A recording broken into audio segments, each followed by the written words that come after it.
Arguably, the most important tube on the frame is the down tube. It's responsible for withstanding a lot of torsional forces on the frame together with the top tube, which means that your handling feels very solid. At the same time, when you're pushing on the pedal, it's the chainstays and the down tube that do most of the job of preventing any sideways swaying of the bottom bracket. So this tube has to perform two major tasks. First of all, it has to withstand torsion, which it does by having as round a shape as possible. At the same time, for this sideways bending, you need a lot of material as far away from the center plane as possible. So you do that by flattening the sides. By having a flat side, rather than having these edges go inward immediately, you keep more material far from that center line, working very hard to withstand that bending.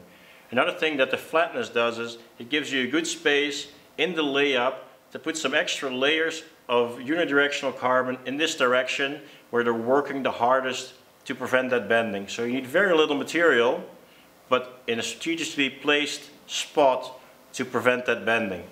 What that does is it gives you a very light tube, but with the ability to withstand the bending very well, and also the torsion, because most of the tubes are fairly round, and so they're able to withstand those torsional stresses that go through the tube. You'll also notice from the side that the exact dimension of the tube changes as we go from the head tube to the bottom bracket, and that's done because at every cross section of the tube the stresses are a little bit different.